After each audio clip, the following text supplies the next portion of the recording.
math class. Email? It doesn't have an S anymore. Quit pointing that out. It's my favorite thing. Try to keep it a secret or an ecret. Did we get rid of that S too? Oh. I'm getting rid of all the S's. We have many ecrits here. All right, so in this program, Josh and I'm Jeff, by the way. I don't know if I needed to tell you guys that. I'm Josh. I was drinking juice. Oh, no. Sorry. Oh, no. He's doing the thing he hates. He's drinking on a podcast. I hate it. On this program, Josh and I answer your emails with very exemplary answers because we're the best. Like super serious answers. Yeah. So our first email is from Tyler Fun. Okay. So I'm pretty sure it's going to be super fun. Sounds like it. The email is called Thought Experiment, and Sure. in parentheses, light. Light, like as in like light. From Yeah, the like sun? like a light tea. Like a wait. You just confused me. LITE. Light. Oh, light. Like a light crystal lunch. light. Tyler says, "Howdy, boys. Tyler here. Really? Hi, Tyler. Oh, hi, Tyler. Really enjoying catching up with the show. On to the point. Okay. Given that resources and situations can be, for the most part, easily replicated or simulated in the holodeck, what hobby or currently difficult/impossible talent or skill would you pursue? My mind immediately went to the skilled carving of rare minerals. The reason being that not only would I have no idea how to start carving a piece of jade, I can't afford to try." That's a great example of like a thing that is difficult to do now that you need to like study as an apprentice, I would assume. Sure. He gave some other examples as well. Like a jeweler, right? It's hard to be a jeweler. Oh yeah, and how do you practice that? You know? I have no idea. I don't have any idea. I have no clue. He gave some other examples, like experiencing or participating in great historical or just fun events throughout history. Oh, you see that all the time in Star Trek. Yeah. Super Academy Karate, becoming the world's best bartender, and so on. Like Cocktail, the movie? Yeah. Starring Tom Cruise. So what would you do? What would be... I wouldn't do Cocktail. No. I don't care about that much. That's a great question. I tell you what. I don't know. I think I would want to carve marble. Like classical artists. sculpting. Yeah, classical artists like sculpted marble. And they made these beautiful creations out of it. And like, how the fuck do you learn that? You know, you have to sculpt marble to learn how to do it. Yeah, Marble's crazy expensive. It's like insanely expensive, yeah. I would say like blacksmithing, like sword that'd making be fucking and cool. stuff. Which isn't so far out of the realm of possibility now, because it's steel, and steel's like easily made. Like but like, how do you get the equipment for that? And you have to like know somebody or like you'd have to be an apprentice or something. Yeah, that's a great one. I would do that. I would love history too, so I would do historical things. Yeah. But like, I would always in the back of my mind know that this was like a hologram, so I wouldn't know like if I trusted it. You know what I mean? Like I would be like, you got to throw yourself into it. Like really, the number one thing I think I would do on the holodeck is basically what Picard does, just go on like noir detective adventures. I would fucking love that. I've heard you say you do like a detective story, and I myself do too. I'm a big fan of detective stories of all stripes. Like, I feel like police procedurals on TV have like ruined the idea of a detective story. I absolutely agree with that. But because there's no detective story, you as the audience already know what the fuck's happening every episode. Yeah, it's like bullshit. It's like a bullshit detective story. But like, I really love a great detective story. So I good do a ones lot of are that. amazing. I do a lot of like crazy fucking like fantasy adventures too. Oh hell yeah! Do like D&D campaigns. Fuck yeah! Fuck yeah! Like, that'd be sweet. Your DM is standing outside like fiddling with the controls on the fucking holodeck, trying like setting everything up for you. That'd be amazing. I don't know what else I would. I don't know. Do things that I'm afraid of, like flying. Yeah, go hang gliding. That'd be really fun. Balana Torres does that like atmosphere jumping. Oh yeah, that'd be crazy. Like fucking what's his name? That guy who jumped out of that balloon. Remember that? I guess I would do oil painting, because oil painting isn't crazy expensive, but it's expensive for me. Like, it would right be now. interesting. Yeah, well, it'd be interesting, like stuff like that, because like it's like less messy to do it in the holodeck, right? For sure. The only problem being that you don't have the painting at the end. It's all you could. Well, that's a no, good Jeff, part. No, Jeff, no. Oh, You just say save this painting, and then you replicate it in the replicator. that's true. The thing is, like, that would probably be good. A problem I have as an artist is, I don't know, it might be weird for people who aren't artists. Getting rid of your art, you mean? It's like, when I make something, I want it to be something. I'm not looking at it as a learning experience, because it needs to be something at the end of it. Right. If it was just going to disappear into nothingness anyway, I would just be spending my time trying to like learn the techniques and not be so worried about what it looks like at the end. It's like those Buddhists who make those sand art and then they blow them out. Yeah, exactly. Like, You don't do that.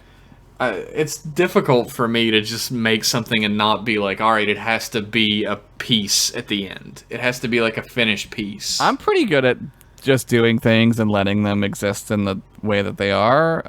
Like I'm not like a super perfectionist about stuff like that. I unfortunately am. I feel like I inherited that from my dad. My dad was always like a super perfectionist. Like every angle, he was a contractor, so like every angle had to be perfect. Yeah, my dad had OCD, and I think that's why I am the way I am, because I don't care. I'm just like, well, whatever. Like, I'll just go where the universe takes me right now, you know? When it comes to not art, I don't really care. Like, Right. people always ask me, like, when I play video games and stuff, like, oh, you're not gonna, like, get that item? Yeah. I don't care. Like, I don't give a fuck. Like, Oh, that I'm totally the opposite. That way I'm like, no, I need this shit. the only thing I need in video games is the outfits. I gotta have every outfit in a video game. Oh, God.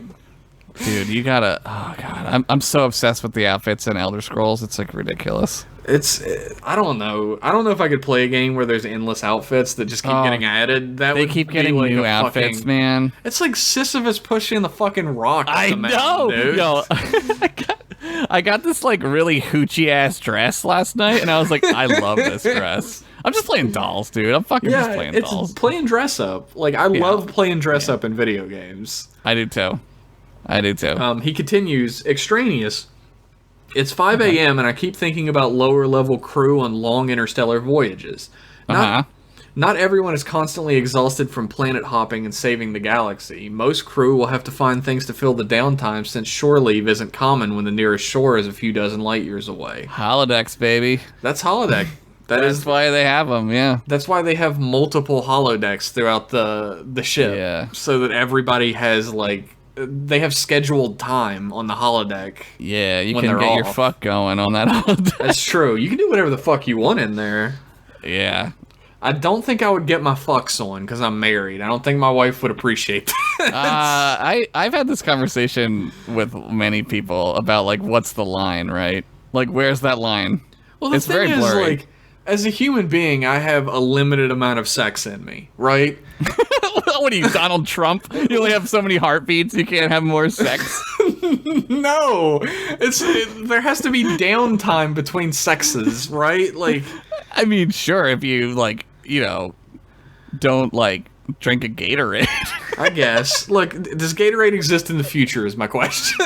They probably have, like, super Gatorade. I shouldn't be using my limited fucks on, like, fake people, right? I mean, I don't think I would... I mean, it would be a discussion you would need to have, right? Sure. I don't think I would care that much, to be honest with you. Like, if my wife was like, I'm gonna go to holodeck and fuck a bunch of holodeck people, I'd be like, all right. Like, whatever. I think I would be like, why don't we just fuck? That'd be fun. But that doesn't mean, like, you don't fuck. It also means, like, I get it. Like, look, I get it. Like, I get that people, like, need a release in other ways sometimes, and I'm not, like, weird about that. I say that... I guess I'm weird about that. But, I mean, I say that not having to be in that situation. Yeah. So, like, I can easily say, like, I'm cool with it, but maybe I wouldn't be. I don't know. Who knows, right? Like, it's also the 24th century or whatever. So who the fuck knows what our attitudes towards all that would be like? Right. Like, I'm a very not jealous person in my life right now. So, like, I can sit here and, like, say I wouldn't care. But, like, I don't know if that's true. He finishes out the email by saying, I'm a Guatemalan who lives in Texas. Add me to the board. Add you to the board? What does that mean? Apparently, if we're keeping track of, like, people from other countries. Oh, where they go. Oh, okay. So he's apparently Sweden. from Guatemala. Oh, okay. Yeah, I get it. Enough of my rambling. Trek on, boys. Thank you. Very good email. Thank you for the email, Talia. That made me think and have fun. So your name was right.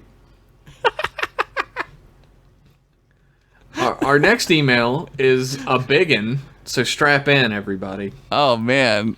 It is, I'll just go ahead and start it. The email is called The Science Behind Fantasy. Okay. Break out the blood wine, Trek boys. It is I, Brigadier General Bam, son of Ron, here with an email. Is this Bam? This is Bam, Lamplighter Studios' own Bam. Fuck yeah, dude. He does all the artwork for Pretend Friends. Yeah, he's a fucking great artist. He's also a good dude. I saw a picture, not to suck his dick so much. I saw a picture that he posted or whatever, and I was like, oh, that's really good. Yeah, like he earlier today, like I'll date this or whatever. Earlier today, he posted a preview picture of a webcomic he's going to be doing called Grotesque. That might have been what I saw. And also, the fucking landscape in that piece is gorgeous. Yeah, it's got a way with the way that his colors, like, I'm not an artist, so I don't know what I'm talking about, but like the way that his colors go together is very pleasing to my eyeballs. Yeah. You can check out his work on Twitter at BamZeram, BamZeram, or Lamplighter Stew. At Lamplighter Stew. Like, his art's on both of those, so go check him out. Do it. He writes, in your M-Class Emails episode 22, a question was asked that provoked the discussion of the difference between science and fantasy. My mother, an indie publisher slash sci-fi enthusiast, and I had a really great discussion about this for like 2 hours straight. All right, I love this already. And I thought I'd share our findings with you. Okay. Perhaps it'll solidify the concepts you were talking about since you hit some good points but seemed unsure how to word it. Well, we aren't good at those words. I'm very fucking eloquent. You guys can suck my 2 Klingon dicks. I'm a big old dumbass idiot. I'll preface this by making note that genres are always changing and it's all subjective, so clearly this is an opinion. Hopefully there's something to take away from it, but, like, it ain't no law. Yeah, but on this show, our opinions are, like, always right, so... Yeah, okay. like, how dare you come on my show and tell me my opinion is not fucking objective? Yeah, I'm, like, the best at opinions, so... I'm literally the best example of humanity that's ever lived, so... Oh my god, we're getting into some weird territory now. Oh, I didn't realize what direction that was going. Anyway. That's how it starts, Jeff. Anyway. We came to the conclusion that what makes a solid sci-fi or a solid fantasy comes down to the foundation. Clearly, the mechanics of inhuman beings and objects superior to our own are interchangeable between the two. Aliens or monsters, future tech or magic, and are thus superficial and indicative of any fictional story, really. Yes. So by removing them, we found the core element that changes the story is the focus. A good sci-fi set in the future focuses on what is yet to be, the intangible, and thus is introspective, micro. Perhaps the setting is an entire galaxy, but what matters is the thoughts of the characters or people and how that cognition develops or grows. Right. The setting, the material world, is there as a vessel to guide the story along as it tries to answer questions and provokes thought. Like 1984 or like Brave New World, right? Yeah. Like, you have this whole big world of these crazy things happening, but it doesn't matter because it's all about how people are dealing with it. Okay. So though there may be cool ships and pew-pew lasers, it falls short if it doesn't look forward, asking questions and seeking answers that may or may not allude to where we stand today. Looking at fucking you, JJ. Great fucking point. I also was looking at him, even though I don't like to. No, he is... he makes me sick to look at. His art makes me want to poop my pants. A lot of things do, though. Yeah. Do androids dream of electric sheep stands as my model for a pure sci-fi. You don't care about the engineered designs of the robots or the flying cars. It's all about the answers to the questions. Yeah, same with the Ridley Scott movie. Yeah. You kind of just are like, see, now we're getting into a different discussion. I fucking love Blade Runner. How does your brain see the story? I talk about this with my mom, weirdly enough, because my mom is a book reader. I myself don't read as many books, but think of story in terms of like movies. And we have very different opinions about stories because we think in a different language, I think. Anyway, go ahead.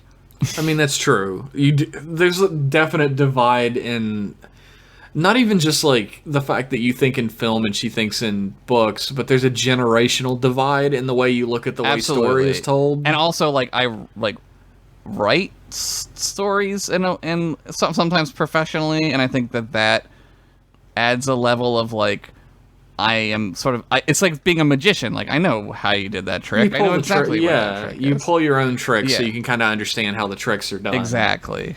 He continues, a good fantasy set in the past focuses on that which was or is the tangible and thus is extrospective, macro. Okay, macro, got it. Whether it's a whole cast and crew of characters or a small band of heroes, it's all about the world they explore. The characters are the vessel guiding the story through a world of whimsy and all that is emotionally invigorating, often taking us back to a childlike form of freedom and creativity. I would say that's definitely it. I would say that ultimately, though, in the big macro, the infinite, that the micro and the macro are all the same. They're all human beings experiencing the universe, because the universe is just itself experiencing us, right? Mm-hmm. It's like a perspective is always like a difficult thing to talk about, because like you said earlier, it's we can only talk about our own experiences of the things we see and touch, and our experiences what scale are filtered. Are we at? Yeah, what scale are we at, right?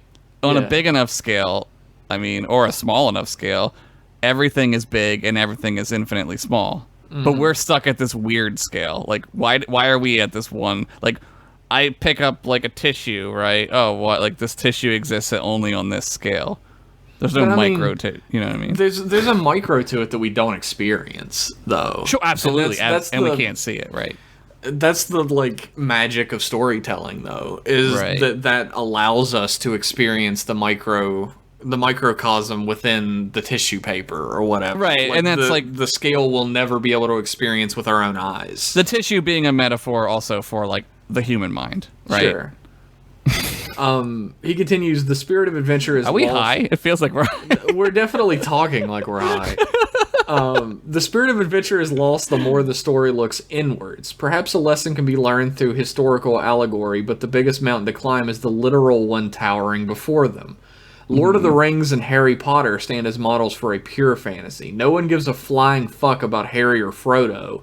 They just want to be a romanticized version of themselves and take part in the world those characters inhabit. Absolutely. That's pure like you said, pure fantasy. Like, I love that because I love the pure, like, that's why people love Marvel and comic books. Like, you get to be that hero, right? Mm-hmm. That's all you want to be. Whoever's behind the mask can be you. Right. That's you.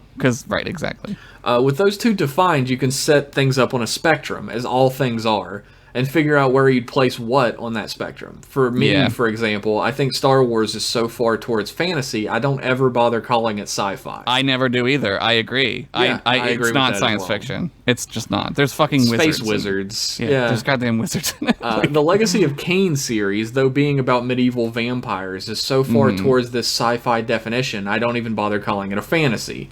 It's kind of like Warhammer, right? Warhammer is a little bit like that, where it's like, you got paladins, which is fantasy, but they're in space, and there's like Warhammer 40,000, because there's like a Warhammer medieval fantasy. Yeah, sorry, I forgot this. Well, the thing is, like, Warhammer 40K is a fantasy as well. It's like just in space, because there are wizards there as well. It's so weird. That's a weird universe. Star Trek hits a little near the center, though leaning more towards sci-fi. It's honestly my favorite blend of the two. If Kevin Old King Cole is listening, this should help you understand my feelings towards the two Full Metal Alchemist animated series. I don't get that, but I guess Kevin will. I watched the one. Did you watch the original one or Brotherhood? Because that's what he's talking about. Original one. I tried to watch the original one. I watched 2 episodes and couldn't get into it. I get it. I watched it because it was on Adult Swim. And Yeah. I didn't have anything better to do. It's all right. I liked it. But yeah, I have a hard time with it myself sometimes because it's very muddy. Like it vacillates back and forth between what it wants to be. Like I'm not really sure what it wants to be. That's kind of like a problem. I don't know. Maybe I'll get crucified for this, but there's like a problem in anime in general where there's no consistent tone. Yes, it's a tone problem, really. Like a lot of animes do have a consistent tone, but it seems to be a problem that across the board. Yeah. For a good portion of anime, there's a tonal. I think that's why like Inuyasha got so made fun of so much. Oh, there's such a tonal problem, and it does not know what the fuck. It's like what in the fuck is it like a high school show? Is this like a fantasy? Is this like a fucking like Miyazaki show? Like what the fuck is happening? That's definitely the thing with anime that I think a lot of people appreciate is that it's a blending of genres, and sometimes that works perfectly. Yeah, and but sometimes it works not well at all. Yeah, Cowboy Bebop, I know we talk about it all the time, but like that's like such a perfect like, oh god, this makes so much sense. Yeah, Cowboy Bebop is like space cowboys. That's been done before, but it's like chocolate and peanut butter. It just works perfectly together. Yeah, it's great. He continues, I know it's all semantics and this veers from mainstream perception, the whole reason genres exist in the first place, but by having a concrete definition of the two, it really helps me figure out what it is about certain stories I enjoy, and I use that when creating stuff. So public opinion be damned, I guess. Yeah, we talked about this. I had like a thing about this on Twitter where we were talking about like, is Seven a horror movie? And I said to the person who was talking to me about it, I said, we like to organize things as people into these weird categories, and sometimes the categories are a little gray and they don't make sense, but all I know is my categories are right and I'm always right. Yeah, I've never been wrong about anything in my life, so... Because I'm the fucking hero of the story, so fuck I'm the hero of the story, you're my funny sidekick. Oh no, here's where all wars begin. This is why people war with each other. He finishes the email by saying, I've talked your ears off enough, hopefully providing a little insider discussion. Before I go, here's a quick pitch it or ditch it to end on a less academic note. This ain't no fucking classroom. Detention.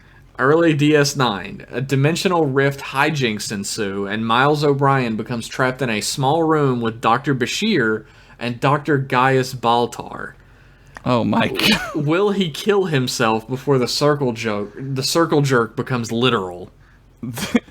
I'm not gonna lie, while we were just talking, I googled who Dr. Gaius Baltar is. They're very similar. And I remember him from the 3 episodes I've seen of Battlestar Galactica. He's a great character. He's very similar to Bashir. He's like evil Bashir. He's very evil. I've actually seen 6 episodes, I think. Well, I don't want to tell you. I can't tell you. So. I know. Just why don't you just watch it, Jeff? Why don't you just suck my dick? I mean, fuck, dude. I wish. Look, if you watch it. Halloween's coming, and I gotta get my lips around a dicks, if you know what I mean. Didn't even come close to rhyming. That's like an Eminem rhyme. It's like a... It works if you pronounce it just right. Yeah, what do they call those rhymes that aren't real? There's a word for them. God, fuck. I'm gonna get yelled at for not knowing this. Yeah, there's a word for them. Whatever. Anyway, that was a really great email. That was a really great email, Bam. That was a great email. Thank you, Bam. It did inspire some neat discussion, and it's really cool to... honestly, like, everything is on a spectrum, just exactly like you said. Yeah. And I'm not entirely sure that the spectrum goes from fantasy to sci-fi, The spectrum could be like 4-dimensional also. Yes. Like there's some weird there's some really weird areas where you can get into, right? And really, I think every science fiction writer's favorite phrase that any sufficiently advanced technology is indistinguishable from magic can come into play here. Because perhaps the spectrum isn't a straight line, it's a circle. Yes.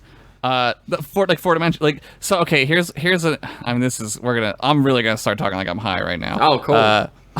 There's this one Alexis on Fire song that reminds me of a thing that I don't think I ever did. And like, what do you classify that as? Right? It reminds me of driving at night with like lamps, like yellow like street lights. Street lights? Yeah. And it's like rainy. Well, I mean, there's a ton of synthwave songs that make me feel that way, and I've never done that. And I think music is like that that's human beings touching the action of time, because music is time and it's math, right? It's moving constantly. It doesn't work if it's not moving, which is exactly what time is. And there's no way for my brain to like quantify that into a word. Dude, if you want to talk like we're high, I mean, I wish we were. Perhaps there is an idea. I don't know if I would ever buy this or not. There is the idea that there is a shared human experience. Oh, like collective consciousness. Collective consciousness that can be tapped into music. Spooky action at a distance, right? Yeah. You touch something like a hydrogen atom over here, and you look at one over there, and it does the same thing. The shared human consciousness idea is there's a theory that it's shared through music, and that we experience the consciousness of other people through music. I would say that that's like a really elaborate way of saying that we all basically feel the same thing, because we're all the same. We all have the same scale of emotions. Like, we experience them completely differently, but it's all the same. It's like, again, it's like music, really, since we're talking like we're high. It's like music in that, like, every piano has the same number of keys. Right, but people play them differently. Yeah, and, people play those keys entirely differently and make completely different sounds. Different stuff, right. Yeah. Yeah. I don't know if that has anything to do with your email, but thank you, Bane. That was a great email.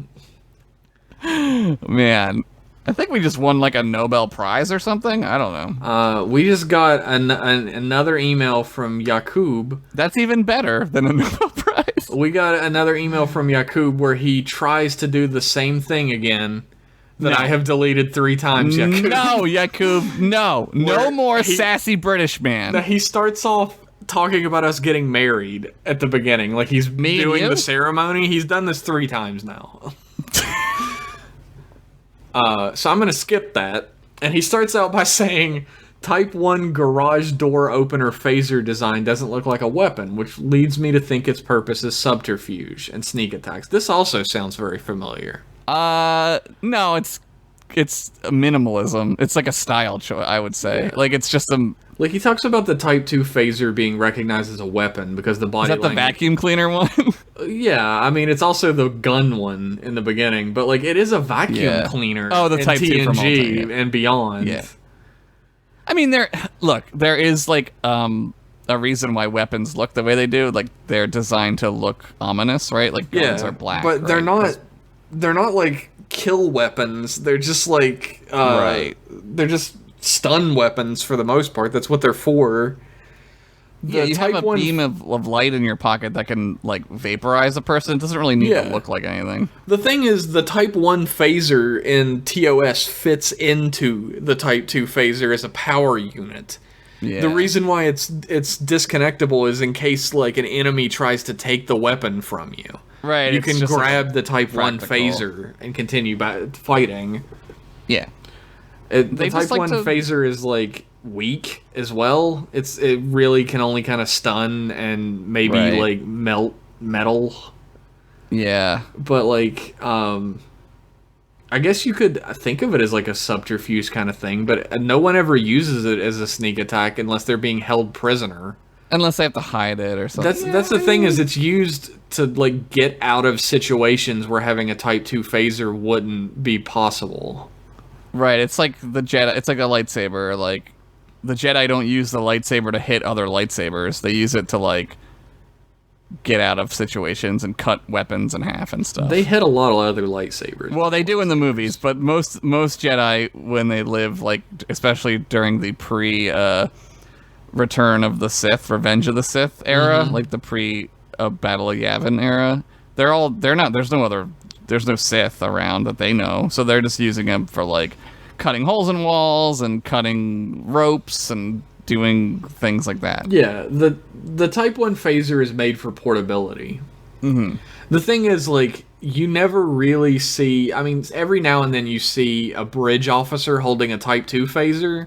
Yeah. They're mostly outfitted with Type 1 phasers, and security officers have the Type 2 phaser. Yeah, that way you know what you're dealing with. Like, like I said, there's a reason for them to look like a weapon when they need it to look like a weapon. Like, yeah, it's a psychological element as well as a practical element. It's like a difference in firepower as well. It's like a mall cop walking around with like a taser. Yeah. And an actual cop who has a pistol. With a gun, yeah. Yeah. I mean, I don't think it was ever used for subterfuge, although that's not like something that the Federation doesn't do. Like, yeah, there's no reason to sort of like say like, well, we never need that anymore. Like, I mean, you might. I mean, they use subterfuge like in different ways though, where they're doing it to like not nefarious purposes, but to like get to like the truth or what. Yeah. I'm not really sure if I'm saying this right, but they do it to like advance like their agenda without harming people as much as they would otherwise, right? Yeah, and I like mean hiding in mountains to like watch societies is pretty fucked up, right? But yes. Is it? I don't know. Is it though? Because like, what else are you gonna do? And I mean, the only time anybody ever hides a Type 1 phaser is when they're being taken prisoner. So I can't really speak to it being used for subterfuge or sneak attacks. Right. Except it's used if you're taken hostage in order to get yourself out of the hostage situation. Right. The Romulans would use phasers as like assassination weapons, like a dagger, right? Like the phaser's like a dagger in the heart of Caesar, right? Starfleet doesn't work that way, as far as we know. It's a good question, though. I mean, like, and it's not above. We know it's not above Starfleet to use subterfuge. I mean, there are episodes of Deep Space Nine and TNG where the characters are asked by like Starfleet Command to go undercover. Oh yeah, no, they're definitely I mean, there's bad subterfuge and there's good subterfuge, right? And then there's kind of gray area subterfuge. But there's that episode where O'Brien goes undercover. I was just gonna say that with the Orion Syndicate. Yes. And that's the only way you're going to be able to stop the Orion Syndicate from operating and start in like UP territories. Right, you can't just be like, "Hey, stop it." Like they're not going to do that, right? Like the Federation has to have some way to deal with crime. There needs to be teeth on the outer space. Yes. And Starfleet is also a peacekeeping organization, so... Right. They are the police in some ways, and the police need to be able to stop that type of thing, so... He finishes out the email by saying, "Yours cunningly, Ensign of Sciences Yakub, USS Mata Hari." Nice name. That is a great name. I love it. Thanks for the email. Sorry I keep skipping the part where we get married, but I can't get double married in this state. Not yet, anyway. If I was like your brother, I could, though. What? What? That was a dig on where you live. Oh, cousin. That's the dig. Oh, sorry. Cousin. Oh, shit, sorry. I'm sorry. Our next email is from Phantom Thief Goofus. I believe. Goofus. He does not say what his name is in this email. Is it a mystery? What are we supposed to guess? Dungeon Master is usually Phantom Thief Goofus. Is he committing subterfuge right now? Subterfuge, yours cunningly, Dungeon Master. Our first email, God, I'm so used to saying that. The email begins Our first email of this email, sure. Our first email of this email starts, "Ahoy, Trek boys. How's it going?" Hello, Trek boys, hello. It's going pretty good. I mean, I just fucked up real bad, but it's all right otherwise. No one's ever gonna know.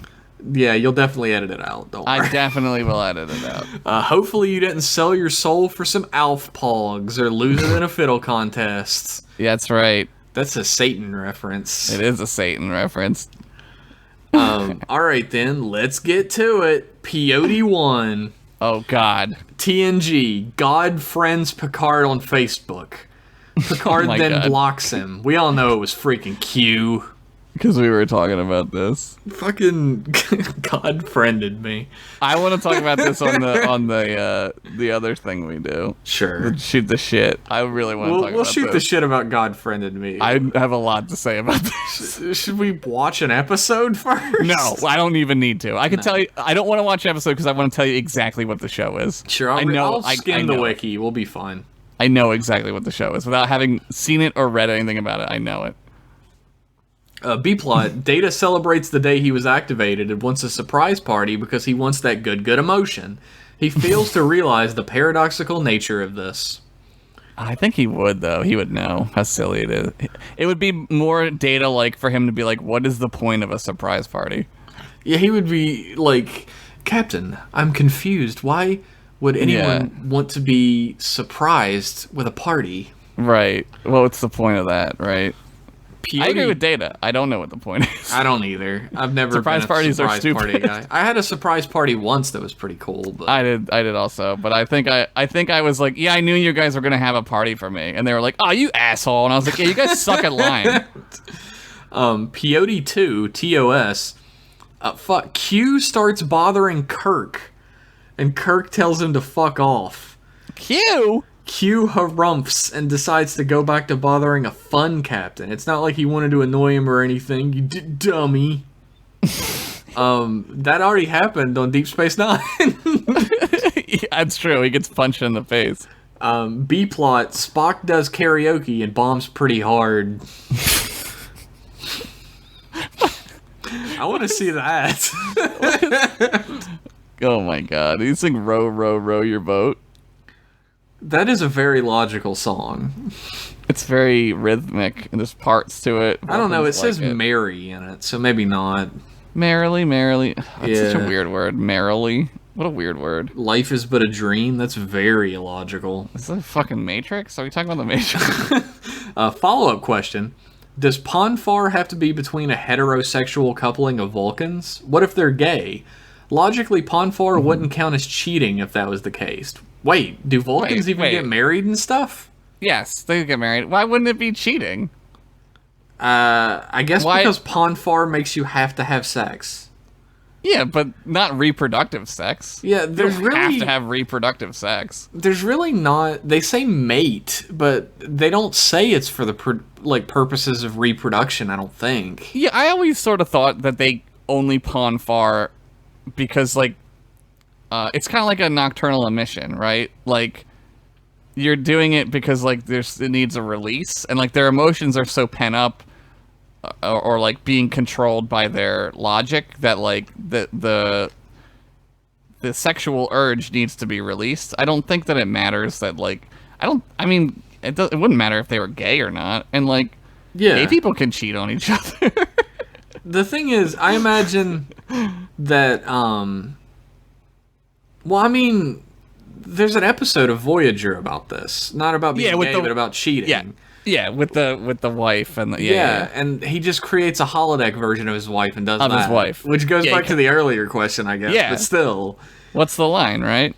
He is trapped 1 billion miles away. That's pretty much the nicest version he can bang a holodeck lady. So yeah, I mean, but Ponfar does not have to be between a heterosexual coupling. I think it's just repression causes them to have to fuck real bad. That's every 7 exactly years. it. Yeah. I also don't think they only have sex during Ponfar. I think they have logically you would be like, well, my sexual inhibitions have been pent up for this period of time. We should couple in order to release that and then move on. Right. And I feel like there's every an emotional couple would aspect. do that. Yeah, if Ponfar is a more of a release of emotions, then absolutely there would be an emotional attachment formed, right? For some amount of time, anyway. Also, like, we see Vulcans who have siblings or like children, and they're not 7 years apart in age. Yeah, you can just fuck whenever you want. Yeah. You're not limited to Ponfar. I mean, there might be a thing where, like, Vulcans only have sex outside of Ponfar for the purposes of reproduction. So, Yeah, they like, would be called Amish Vulcans. So, like, gay Vulcans don't have sex except every 7 years? Yeah, I don't know. they would fuck no matter what. Like, they're not limited to it. It's like the chicken pox or the mumps. Like, they just get it every now and then. I mean, porn stars fuck without feeling emotions all the time. Yeah, definitely. Thanks for the email, maybe Phantom Thief Goofus. Thanks, Dragonstone, whatever your name is. Dragonstone, that's a great name. I just made his name cool. Our next email is from Tom, and it's also a bit of a longie. Okay, Tom. He says, "Ahoy, Trek boys." Hello. Why does everybody keep saying ahoy? Because captain This is language. the third ahoy? Maybe they're eating Chips Ahoy, which are delicious. I do enjoy a Chips. Fuck, Yo, now I want Chips Ahoy. Yo, dude, you get the red bag and you microwave them for like 10 seconds. Oh my fucking god. Oh my god. It's the greatest thing I know how to do in 10 seconds is make Chips Ahoy cookies. Not me. Your Ponfar is every 10 seconds low. Ahoy, Trek boys. Big fan of Bashir being amazed by low gravity here despite living and working in space. Okay. I hope Josh enjoyed his time here in the UK. Was it your first time? It was my first time.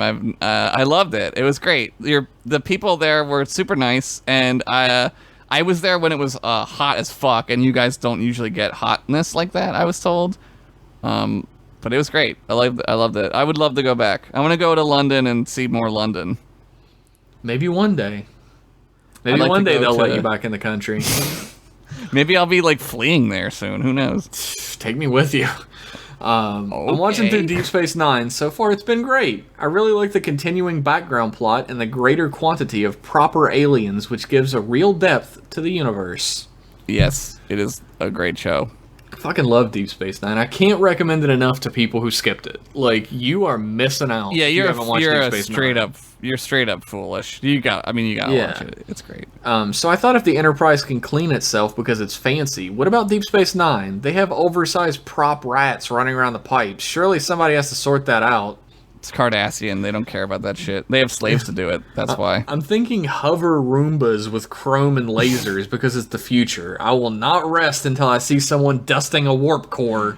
It could just be like nanites, right? Like, Yeah. But I mean, could like on just have, Deep like- Space Nine, they don't have that shit. No, the Cardassians don't give a fuck about that stuff. Like I said, they got the Bajorans to clean up their shit. There's always been a Bajoran cleaning crew on Deep Space Nine. They were slaves, and now they're like paid. Now they're kind of not slaves, I guess. Yeah. Yeah.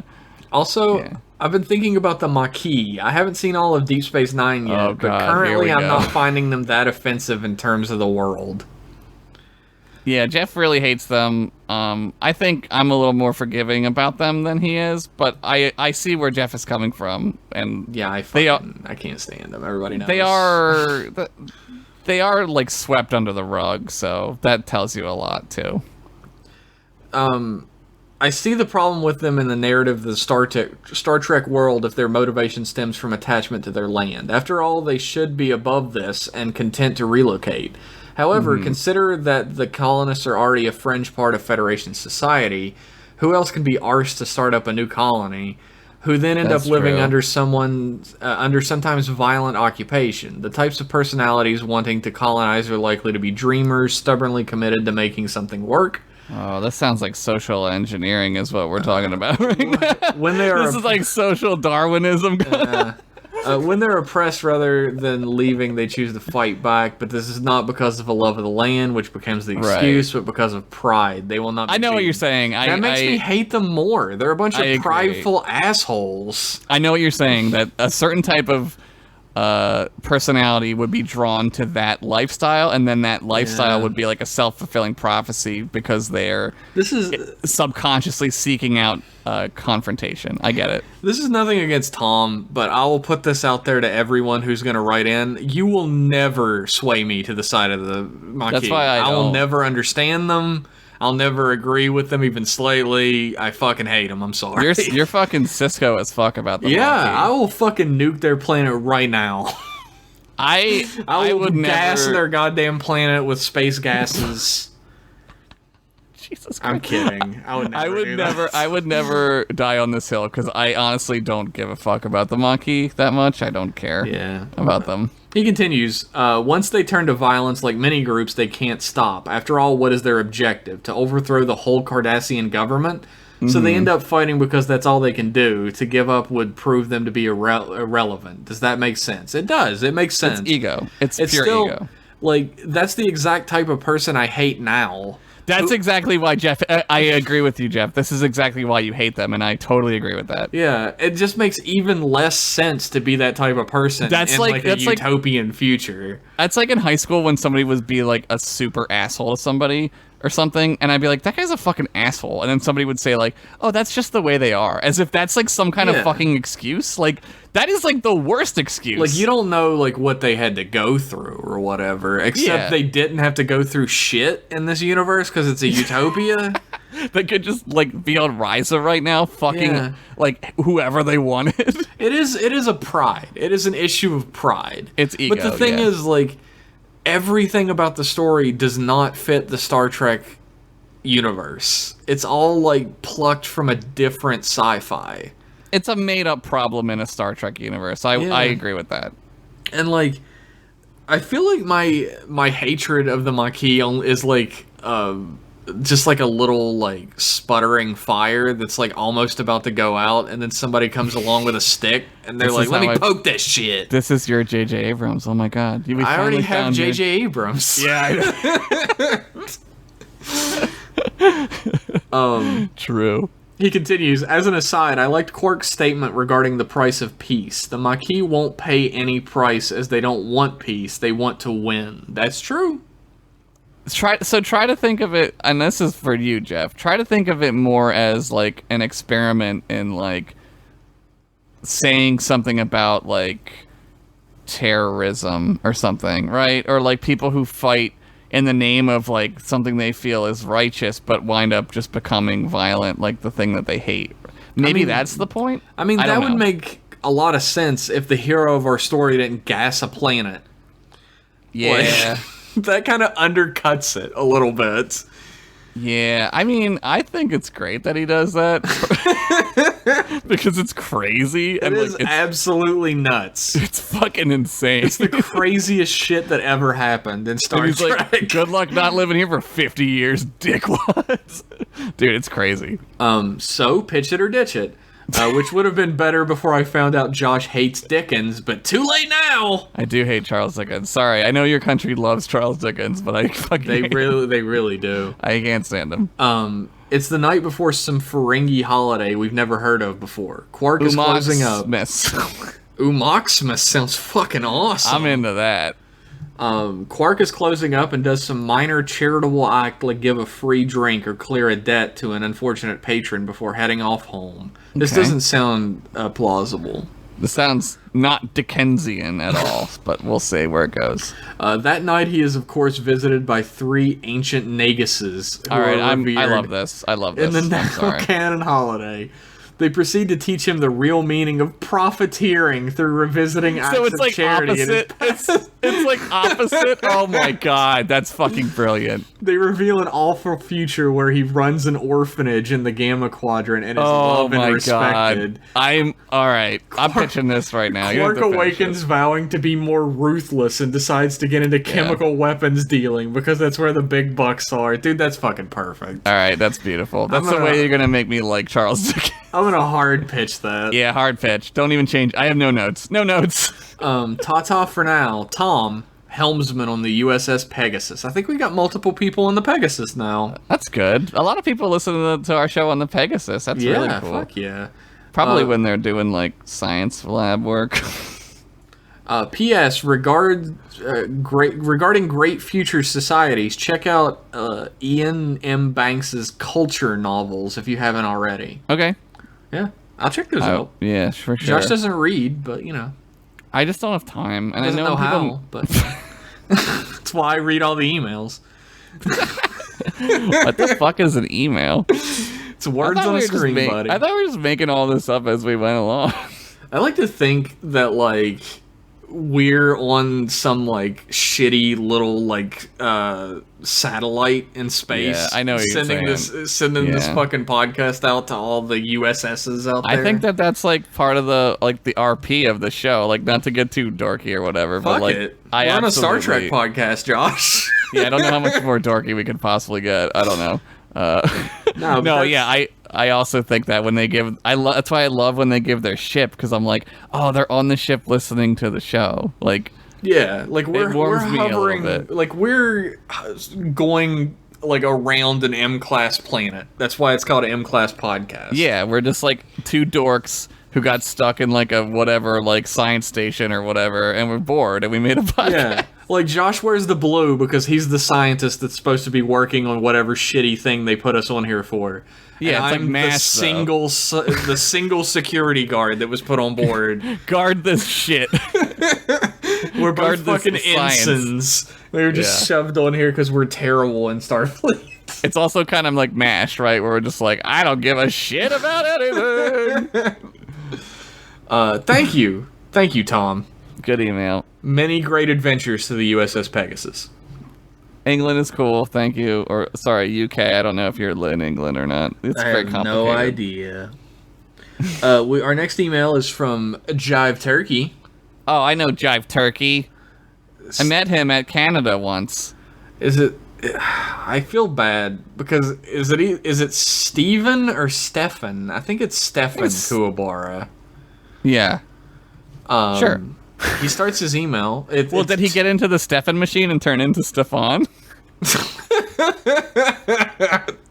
Fucking hell. It might just be Steven, but if he didn't do that, then it's definitely just Steven.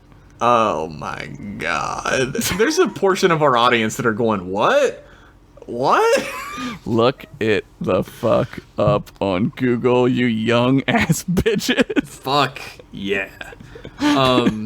He titles the email to the Trek, Handsome Boys. Oh, jeez. He says, hey, a 10 forward space bar back in fucking shit. I can't read words. Turns out I can't read. It's okay.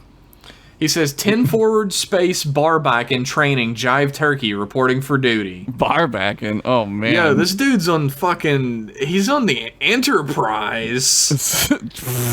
He's a barback? This dude's a barback on the flagship. What, do you gotta, like, go get the drinks? Like, they just replicate.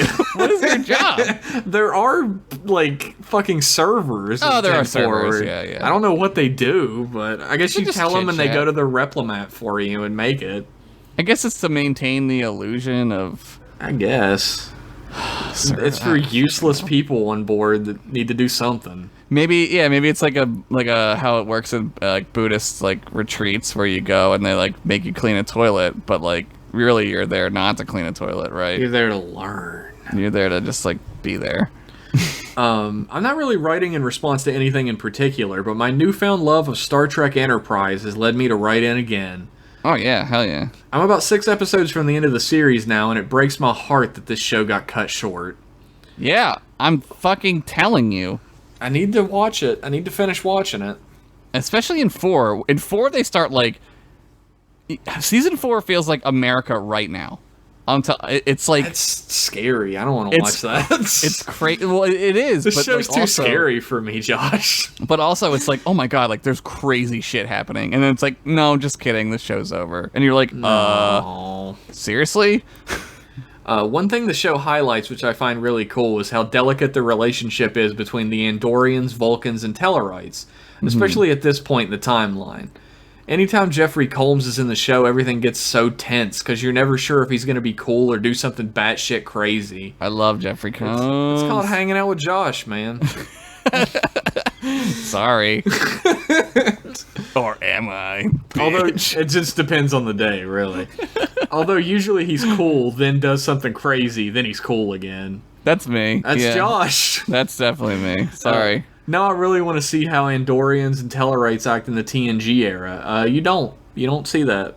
Yeah, I think everything's pretty, like, normal, Yeah. right? Like, nobody really cares anymore. I imagine with how much the Vulcans and humans change after Enterprise, you'd think they'd tone it down a bit too. Anyway, Yeah, everyone calms the fuck down. I would love to see Andorians and Tellarites in the TNG era. You just don't. I know. It's the only complaint about that show is that. But the show's not really about that, I guess, and, like, it's more about humanity. I just want to see Tellarites again. Yeah. I fucking love Tellarites. A little here and there is good. It would be really good, but you don't get that. Yeah. So. Anyways, I love Enterprise and the Andorians, and Josh was right. You should watch Enterprise. Oh, look, I'm right again. Oh my god, put it on the board. Oh my god. Put it on the board of people that we keep track of from different countries. Anyway, I want to do a quick... Alright, everybody, stop writing in and telling Josh he's right. That's enough. I mean, I'm just gonna know that I'm right anyway, so it doesn't matter. It's true. No, Anyway, seriously though, Enterprise is amazing, and I feel like it's my sacred duty to be like, look how good this fucking show is. maybe I'll start doing like one before bed. You're gonna need to do more than one. Anyway, I want to do a quick pitch it or ditch it.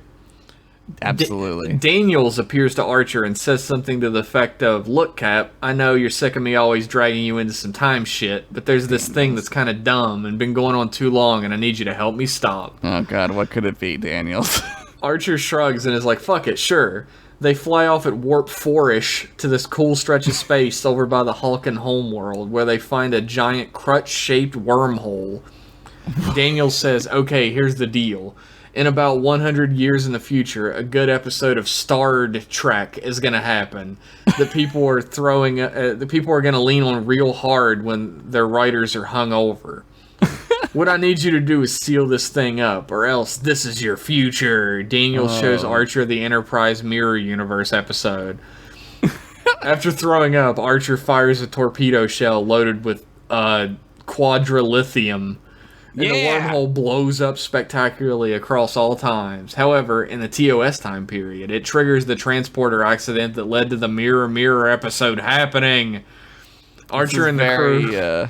very Star Trek Online has rippling effects like this, where you do something like that and then it affects like an episode. It's pretty good. Archer and the crew just sort of wake up as if nothing had ever happened, feeling relieved, as if they'd just gotten back 2 hours of their already too short lives. Oh, also this happens in the first 5 minutes of the show, so they don't have to waste any more time on Mirror Universe shit. Finn. Thank you. This dude fucking hates the Mirror Universe. Yeah, I'm gonna pitch it because I also hate the Mirror Universe. So I don't hate it as much as you. I wish it would have just been one episode in TOS. I don't hate it. Like all right, I say hate a lot, and I guess I should like be more specific with my words. I don't hate it because I absolutely hate JJ's Trek. I hate it. I hate that. I don't hate the Mirror Universe. It's inconvenient. It's annoying. It gets in the way. It's just bothersome to me. So, but I don't like it. If there were 2 Mirror Universe episodes, yeah, and that was the TOS original episode because it's fun, yes, and the Deep Space Nine episode where Kira wears that leather outfit. That's it. That's enough. I'm good with that. Sure, fuck that. I mean, maybe I hate it a little less now. I don't know. I reminded you of that outfit, and you were like, yeah, wait I was thinking about it, and then I was like, nah, that's a good episode. P.S. Is Daniels just Al from Quantum Leap? He is, I think, inspired by that. He is to be an honest. Al. He's an Al. Al from Quantum Leap is in Enterprise. Alright, back to work. Guinan is running out of bar lime for her trademark Andorian ale Tom Collins's. Tom Collins. I've been studying my Mr. Rigel bartender's guide. Maybe I'll have a place of my own someday. Love and well wishes. What? Stefan Jive Turkey Kuwabara. What is with all the cocktail references today? What is going on with the cocktail references? What is with the fucking ahoy is my question. There's too much crossover in these emails. There's like a weird like thread that goes through these emails that I'm like, do they get together and talk about emails? Like, I don't understand. I don't know. We do have a Discord that people go to. Are they talking about their emails in it? Maybe. I don't go there every day, so I don't know. Yeah, I don't know. If you would like to join our Discord, you can become a patron for as low as $1 over at patreon.com/mclasspodcast. Do it. You get stuff. You get episodes early. You get other episodes that nobody else gets. You get a free podcast. Mm-hmm. You get, well, not free since you're pledging, but it's almost free. Yeah. And you also get commentary tracks for great movies. It's like a BOGO, a buy one get one. A boga. Habogo, HBO Habogo. Our next email is from Tapon. Oh, Jesus. Tapon's radio program. This fucking guy. He titled it Tapon's third email. That's very logical. He begins, Ensign Pennington, Ensign Henderson. Oh my god. Trek Boys. Tapon. Before I begin my correspondence, I must first explain the exclamation point mishap. Ensign Pennington was incorrect. I was not typing the message. In the past, I have dictated my messages to a stenographer, who then sent emails on my behalf. What? Who the fuck has a stenographer? It's logical, man. I mean, dictated, not written. Like, what are we? What is this? A civil war? I will no longer be engaging in this practice, as I have fired the offending party. Oh, now I feel bad. Orions often succumb to their own excitement quite easily. Yeah, an Orion stenographer? This is getting really racist. If I do find the need to recruit a new stenographer, I will screen my applicants a bit more closely. All right. Ensign Pennington, you deserve special accolades. Your insight into Vulcan culture is correct. A fine logical deduction to determine that our keyboards do, in fact, do away with the more unnecessary punctuation. Didn't we both say this? It's all me, baby. It's my time. Fuck you. All right, I'll give you this one. I find the need for human keyboards to have a shift key most perplexing. Perhaps the fault was my own. Perhaps the fault was in my own. Tapon. You forgot a word. Tapon, come on. Oh no. A Vulcan would not forget a word. Perhaps the fault was my own. In supplying my coworkers with Starfleet keyboards. I will consider this at a later time. A keyboard? How quaint. Ensign Henderson, I would kindly ask you not to discuss my reproductive cycle in the future. From past transmissions, I have gathered that you are quite open about your own sexuality. On more than one occasion, you have alluded to your relationship with Ensign Pennington, and while I do not endeavor to understand love, I still find great satisfaction in two people finding harmony in one another. However... Literally in one another.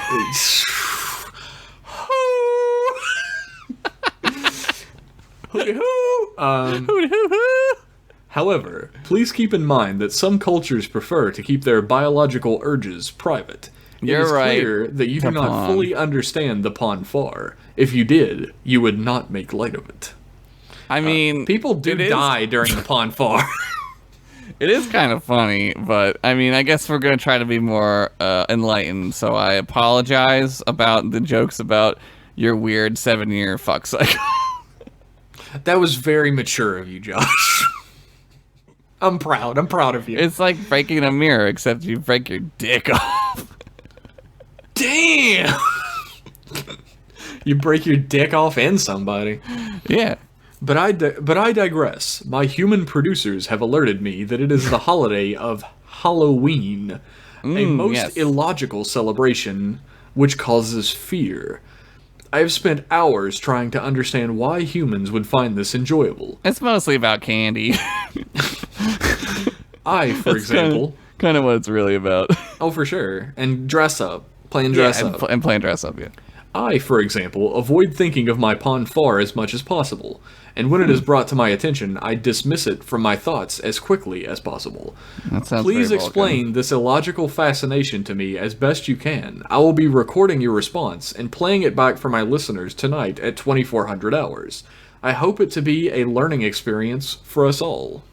Humans like to be afraid because it scares us, but we like to... it's like dosing ourselves with a poison that we can control, right? Like, we like to be afraid, but only if we can control the fear. Humans have, I'm sure Vulcans do as well, but it's probably repressed by your weirdo religion. But Your triangle religion. We have these things called endorphins that are closely tied to to a drug in our body that our body naturally produces called adrenaline. Yeah, it's a sweet drug. When things create fear in us, it causes a surge of adrenaline through our bodies, which also releases endorphins in our brains. It feels good. It's like a micro pawn far. Yeah. It's like just a small pawn far that we just have for like a little bit. It's like a little death, a little pawn far. The little death, right? It's the little pawn far. It's the little pawn far, yeah. We have created something beautiful here today. We're gonna win some kind of podcast award. Do they give away awards for this crap? I don't know. Maybe they'll put that cleaning system we were talking about that's on starships on our fucking satellite. That'd be sweet. I am really tired of wading waist deep through your excrement, so... It smells like onion rings in here. And we haven't had onion rings, so... In months. One last item of note. If you are listening to this on Earth date October 31st, it is the final day for you to make your pledge on Patreon and to have me match that pledge. Yes. I have a fully functional replicator, so finding the funds will be quite simple for me. Yes. Explaining the chronomic difference is a bit more difficult. Suffice to say, they will be paid. Yes! Live long and prosper. Tapon's radio program. USS Tapon's radio program. Tapon, I make fun of you, but I love you. Thank you. Fucking love Tapon. Dude, Tapon rules. Thank you, Tapon. Thanks for pledging the pledges equal to anything over $500. Or whatever you guys have on Vulcan. What did you used to have on Vulcan? I don't know. Like lira? That's like Greek money. Our next email is from Poppy. Oh, Poppy! Who says, Dear Lieutenant Commander Ensign Captain Jeff. Damn. And Grand Nagus Reese's. That's Grand Nagus, Hello, not quite Reese's. I don't know if I can do Reese's. My voice is getting weird. Reese's is a little bit more like this. Here's Reese's. Okay. That's him. There he is. He's right there. He's back.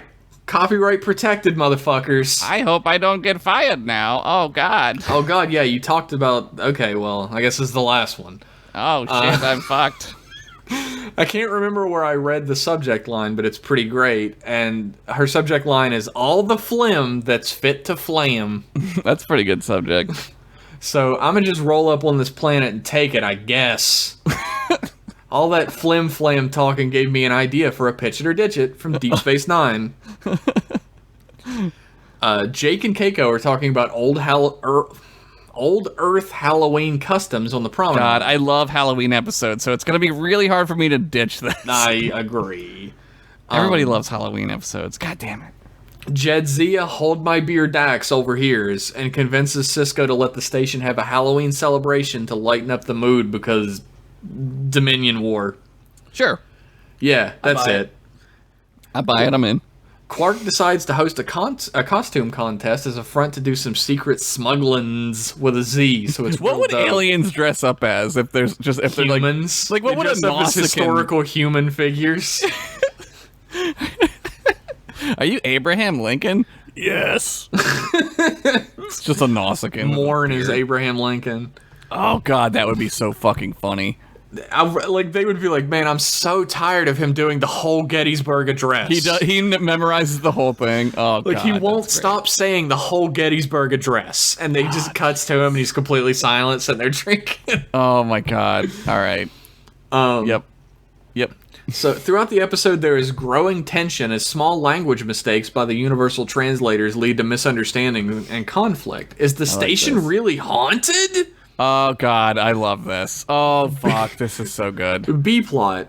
Garrick is happy as balls making costumes, but he notices Zial's lack of enthusiasm and subtly steers her into hanging out with Worf, who is also not into this. We do not beg our neighbors for candies. We challenge them to battle their fears. Oh my god, a Zial Worf? Okay. They end up bonding over what it's like to have the heritage of two opposing cultures, but not to be at home in either one.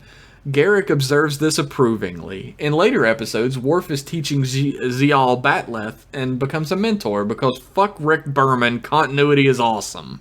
Yeah, alright, I love this. Oh, there's more. Oh my god.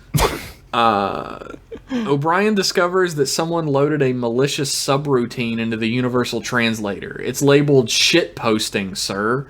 That mean anything to you? He says, perplexed as he hands a floppy disk to Cisco. It was Quark, because reasons. It's always Quark. Odo foils him by taking the form of one of Quark's henchmen, thus winning the costume contest and the audience's hearts.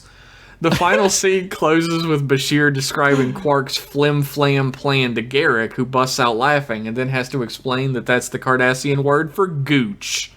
Or is it? The end. Yeah, pitch that. I'm gonna super pitch that. I love, like, the Zial Worf angle. I love when characters who don't belong together, like, are in the same room. I love that. That's so good. Giving Zial some sort of like arc would be great as well. So she kind of, after her original story, she just kind of hangs out wanting to be with Garrick, and that's it. She's a great character that they misuse. But there's already like fucking like 12 great characters on that show, so it's tough. Not to make excuses, but yeah, I understand. I do love her. I understand. You're making excuses for their terrible writing. I'm doing it anyway. Yes. I'm done flaming phlegm in your general direction, but I'd like to leave you with this closing thought. Somewhere in the Enterprise, there is a drawer labeled Data's Dongles. Happy Halloween, Trek boys. Tapapi of the USS Danger Cat. Tapapi? I like Tapapi. Tapapi is good. I think this episode comes out on Halloween. Oh, for real? What's Halloween? Let me look at my calendar here on my computer. Wednesday, yeah. Yeah. This emails episode does come out on Halloween. If you're not a patron. Yeah, if you're a patron, now I'm saying it wrong. If you're a patron, then it comes out a week ahead of time. It's so like head yawning. on over to patreon.com/mclasspodcast. If you yawn, then somebody else yawns.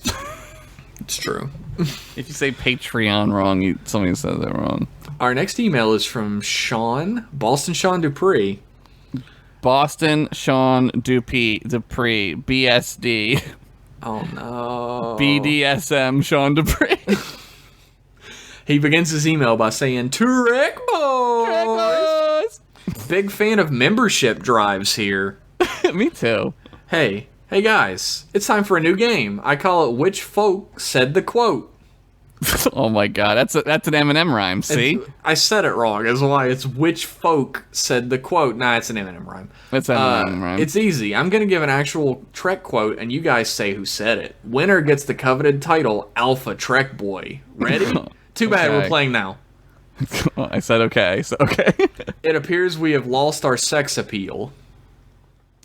It appears we have lost our sex appeal. That seems like a Vulcan thing. Or Data. I was gonna say Data. Yeah, that could be a Data thing. It seems like I'm gonna say Spock. That's a good guess. I mean, I can't pick Spock, so I'll pick Data. Okay. Tuvok. It's very funny to note. Yeah. It's very funny to note that Tim Russ is at Tim Russ 2 on Twitter. He's not 1? He's at Tim Russ 2. Who's Tim Russ 1? I don't know. Or it's like a Timbuktu right. reference. Yeah, you got it closest. I'll say I got half a point for that one. Yeah. That's tough. 2, Sir, I protest. I am not a merry man. That's Worf. Yes, that is Worf, yes. And from the Q Vosh episode. Yeah, he said, duh, it's Worf. They'll get harder from here. I mean, the first one was kind of hard. Nobody knows what the fuck Tuvok ever said. It's true. Except for, like, I'm a Vulcan guy. Tim Russ knows everything he said. That he has it tattooed on his back like some kind of serial killer. I'm, like, trying to hold my hands over the answers since I can almost see them through the black thing you put over them. That's okay. I trust you. While you're working so hard at torturing yourself, I can only think that you enjoy it. While you're working so hard at... You're working so hard at torturing yourself. I can only think that you enjoy it. That sounds like a Q thing. It could be a Guinan. Okay. I can't place this one. It is Guinan. Yes! It to Rolaren. Yes! All right, so we're tied up now. Okay. No, you're in the lead. Well, no. No, we're tied up. Okay, yeah. Humans do have an amazing capacity for believing what they choose and excluding that which is painful. Ooh, I've heard this one. I know this one. That sounds like a Spock. That is definitely Spock. It's Spock. Yeah. Okay, we're still tied. I haven't faced death. I've cheated death. I've tricked my way out of death and patted myself on the back for my ingenuity. I know nothing. That's Kirk. Yeah, that's like 100% Kirk. Yep. 6. It's not safe out here. It's wondrous with treasures to satiate desires both subtle and gross, but it's not for the timid. I just heard this one. That's gotta be a Q, right? No, that's gotta be... Oh, God, where did I hear this? Is this from Discovery? It's something I just watched. It's not safe. Oh, my God, it's gonna drive me crazy. God. I think it's from Discovery. I think it's Captain Ding Dong. Captain Ding Dong from Discovery. It's Q. It's Q. Fuck. He said Q, I'm going to fill some space to make this seem less obvious. So it's a big black bar instead of a small one. Nice. 7. Compassion. That's the one thing no machine ever had. Maybe it's the one thing that keeps men ahead of them. Bones. I was going to say Dr. Pulaski. Girl Bones. Girl Bones. Dr. McCoy. You're right. Yes. Back tied. These are tough. Some of these are tough. Look at these 3 words written larger than all the rest, and with special pride never written before or since. Tall words, proudly saying, "We the people." Kirk. That's Kirk, yeah. We just watched this one. It is Kirk. Now, I don't pretend to tell you how to find happiness and love, when every day is a struggle to survive, but I do insist that you do survive, because the days and the years ahead are worth living for. We just watched this. Yeah, what is this? Edith Keeler. Oh, it's Keeler. It's Garrison Keeler. Yeah, it's Edith Keeler. Okay. I'll remember her name forever because I said it so many times in that episode. Yeah. This one's like super easy. Worf. Our gods are dead. Worf. Ancient Klingon warriors slew them a millennia ago. They were more trouble than they're worth. That's such a great line, though. Like, it that's such a fucking like pinpoint accurate Klingon thing. Like in that one line of poetry, you can fucking see exactly what the Klingons are. They just killed their god. They're like, fuck you. So I think we're still tied. Yeah. Or no, I got Edith Keeler. Yeah. I didn't, yeah. 11. There is no greater enemy than one's fears. Picard. I was going to say Picard as well. Yeah. I'll say Picard. Yeah. It's... Martok. Ooh. Martok. Fuck. 12. And you want to be as stupid as them, dear brother? That's lore. Yeah, lore. Hey, it's lore. Looks like I'm the Alpha Trek boy again. Oh, jeez. It may have something to do with the fact that I read the emails, and it's really easy to see through these black bars. I tried really hard not to look at them, but I'm sure I fucking did. I'm proud that we, like... I mean, you and I have watched probably an obscene amount of Star Trek, and you can kind of, like... Yeah. You can kind of gather who said it. Just the way that they, you know... But that was good. That was a fun game. I like that game. There's got to be a better way to do the answers. Like, I tell you what, why don't you have the questions and then, like, at the bottom of the email have numbers and then the answers, so I can only scroll down enough to see the answer for the question. Like in the Reader's Digest. Yeah. Make them upside down. I guess they gotta turn the book around. I hope that some of these quotes spoke to you. Happy Halloween from Petty Transport Officer Boston Sean of the USS Tapon's radio program. Damn. We got some people working on Tapon's radio program. That's cool. Tapon's cool. Our next email is from Spivsy. Oh, Spivsy. He said, that's titled, Hello, Jeff and or Josh. Hopefully both of you, but you never know. Oh, no. He says, greetings once more, my dear friends. 'Tis I, Calbert Burton Wolby Scotch. Oh, for fuck God. Nah, I'm just fucking with you. It's me, Spivsy. I wouldn't have read this email if it was really him. I was gonna say, Jeff, what are you doing? Calbert motherfucking, what's his name? Burton Warbley Scotch. Fucking Calbert. I don't know, I kind of miss him. Fuck that guy. I'm at university at the moment doing a master's in film and literature, and I'm writing a paper on artificial humanity. Okay. How robots are portrayed, what makes an android more or less human, prosthetic/implanted memories, that sort of thing. Yes. Sounds very interesting. I would love to see this or read this or whatever. How interesting. How interesting. So here's the thing. I ran this by my lecturer, and technically, because M-Class can be seen as a critical piece, I could actually cite the podcast as a source when talking about the measure of a man. Oh man, we're gonna be published. Oh my god. Not saying I'm definitely going to, just throwing it out here that there's a chance. I think the question that you need to ask yourself is, do you want an A or not? Just throwing it out there that there's a chance of me putting Henderson J, Pennington J as sources in an academic text. Our names sound so academic when you cite them like that. They really do. I mean, again, you want an A or not? I don't know. It's up to you. I don't know. What do you got over there in England? A's? Do you guys do A's or numbers? I don't know. You guys got S's like in Japan? Yeah, S plus, S star. If you read this out, I know the both of you will be telling me not to. No, fucking do it. I said the exact opposite. But by the time this episode comes out, I might have already submitted it. Scary, right? Again, please. Yeah, again, I want to see that. I want it to happen. Absolutely. I want to be fucking cited for M-Class podcast in an academic paper. Fuck yeah.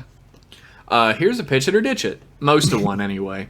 This is getting a bit long, so I'll keep it short. Dude, your email is 1/19th of a couple of the emails we've gotten. This is not long. This is getting a bit long, so I'll keep it short. A Klingon in Starfleet uniform has appeared in 10 Forward. Nobody knows who this guy is, but he has intimate knowledge of pretty much every major event on the ship. He even claims to have been part of the away team when Tasha Yar dies, but nobody remembers him at all. What? New Klingon knows all of them, except for Worf, who he has never seen before. What? Why? Something portals. I don't know. That sounds like a Star Trek episode. Okay, bye, Spibsy. I like the alternate bleed-in reality. There's a lot of Star Trek TNG that has like that alternate bleed-in crap. Yeah, you know? I don't know. There's something there. There's something there. I think it would be cool. I would pitch it if it had an ending.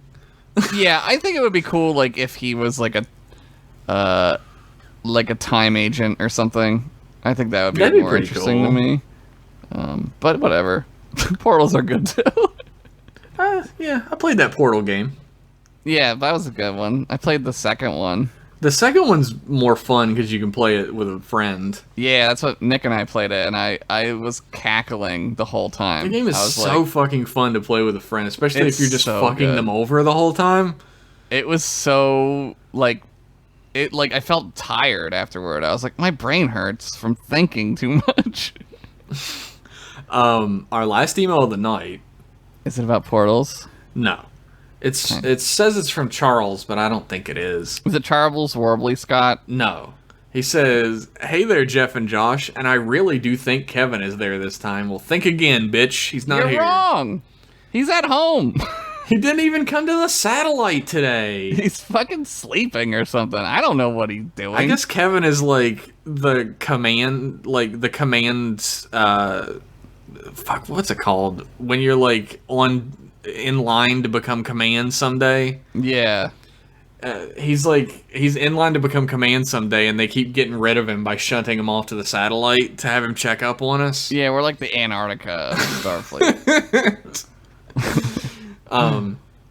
I finished up DS9 last month, and I thought it was pretty good. The last episode was a bit hokey, but it was good overall. Oh, man, that episode makes me, like, really, like, feel sad. Because, like, I don't know. Like, you can tell, like, they're really loved working on the show. And like, that's really rare, man. Yeah. You know?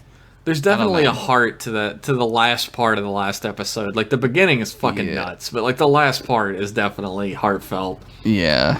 But looking at it brings up an interesting point. DS9 was a high fantasy Star Trek show. This actually, like, connects into the BAM email. Yeah.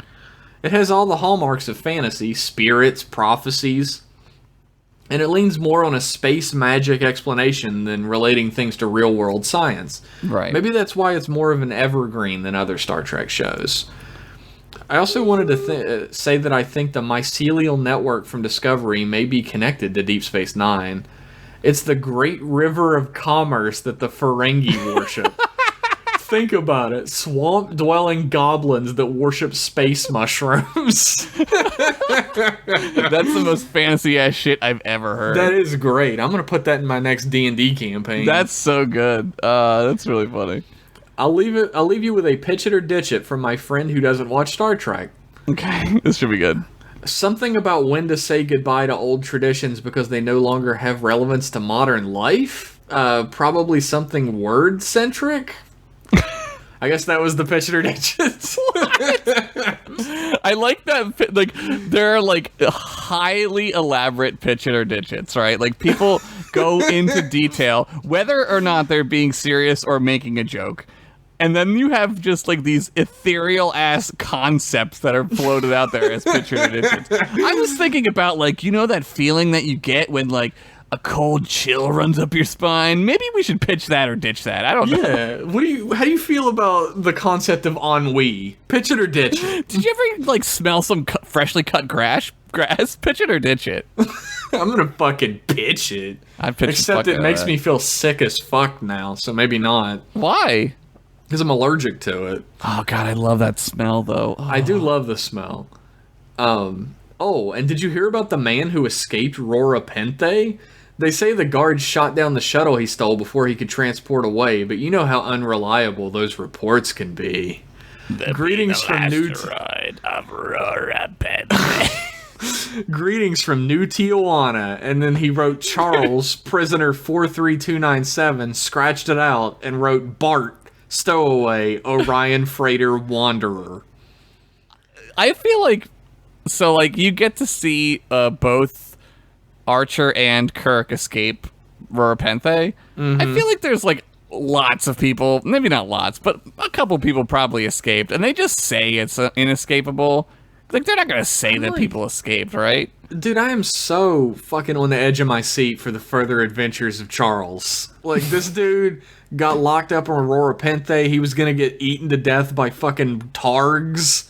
And then he escaped. How'd he get out?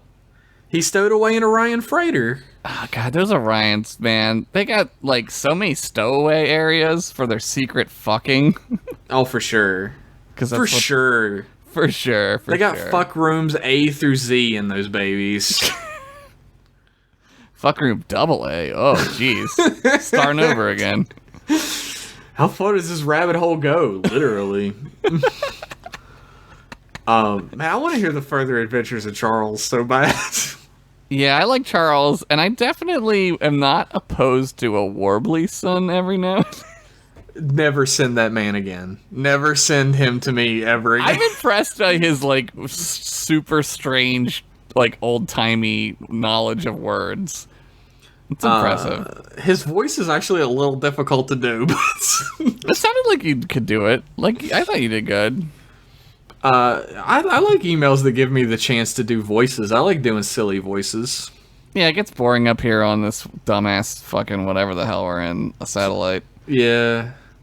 There's like beds and then our recording equipment in the middle, and that's pretty much. There's a TV on the wall. We had a sitcom episode where Jeff duct taped a line down the room and they couldn't cross it. Yeah. Except I had the kitchen and he had the bathroom. It was crazy. Yeah. There was also we could only watch half of the view screen at a time. That became really problem. And I wanted to watch Big Mouth on Netflix, but Jeff was like, "No, we have to watch the O.J. Simpson story."